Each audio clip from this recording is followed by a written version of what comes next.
ओवैसी कह रहे हैं कि मुसलमानों एक हो जाओ वरना सारी मस्जिदें तोड़ दी जाएंगी। ये ओबीसी जी का डर है, क्योंकि उन्हें पता है कि कितनी मस्जिदों का निर्माण मंदिरों के ऊपर किया गया है। स्वर्गीय अटल बिहारी वाजपेयी जी की नातिन जुड़ चुकी है। राम मंदिर पे हो रही राजनीति चर्चा पर आपका क्या कहना है? अखिलेश यादव जी को जाना चाहिए और रामलला के सामने मत्था टेकना चाहिए। राम मंदिर तो बन गया, लेकिन गौ माता पर आपका क्या कहना है? गौ माता के संरक्षण के लिए और लगातार प्रयास किए जा रहे हैं। क्या वाजपेयी जी ने राम मंदिर पर कोई कविता लिखी थी? मैं शंकर का वह क्रोधानल कर सकता जगती झार झार डमरू की वह प्रलय ध्वनि हूँ जिसमें नचता भीषण संहार।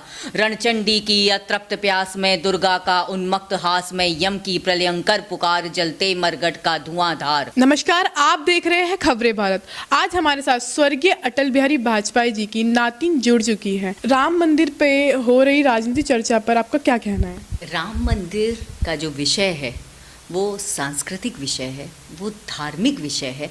उसका राजनीतिकरण किया जा रहा है जो कि उचित नहीं है। विपक्ष का कहना है कि राम मंदिर को इवेंट बना दिया गया है, तो उस पर आप क्या कहना चाहेंगे? वो इवेंट है और बहुत बड़ा इवेंट है। आज राम लला जी सबकी, हम सब हिंदुओं की आस्था का विषय है, तो ये बहुत बड़ा इवेंट है और इसको तो इतने ही धूमधाम से और इतने ही हर्षोल्लास के साथ मनाया जाना चाहिए था, जो कि मनाया जा रहा है। ओवैसी कह रहे हैं कि मुसलमानों एक हो जाओ वरना सारी मस्जिदें तोड़ दी जाएंगी, तो आप क्या कहना चाहेंगे उस पर कि वो डर चुके हैं पूरी तरीके से?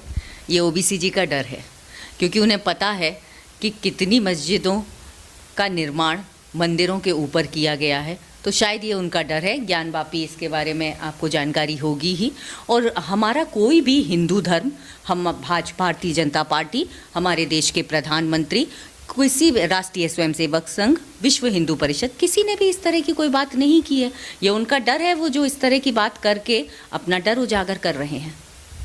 वाजपेयी जी का एक बहुत ही बड़ा योगदान था राम मंदिर पे। क्या बीजेपी सरकार उनको किस तरीके से सम्मान देंगी?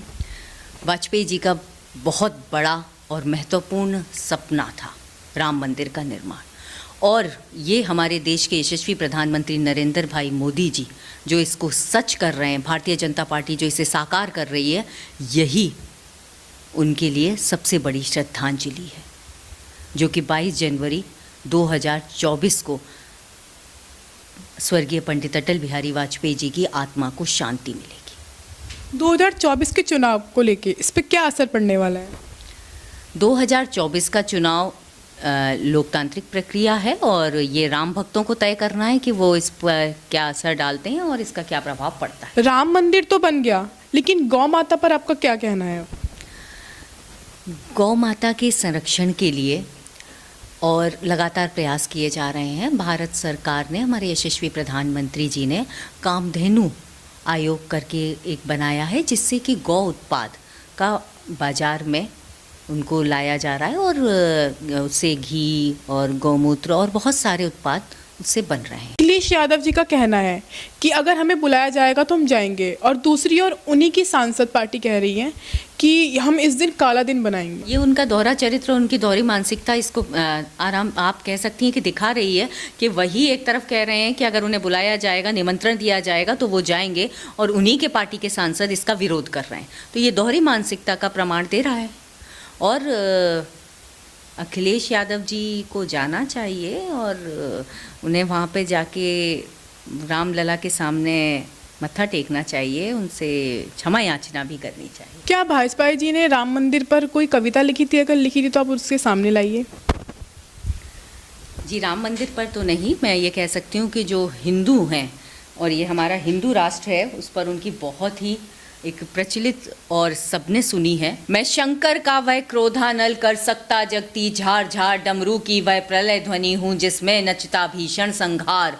रणचंडी की अतृप्त प्यास में दुर्गा का उन्मत्त हास में यम की प्रलयंकर पुकार जलते मरगट का धुआंधार।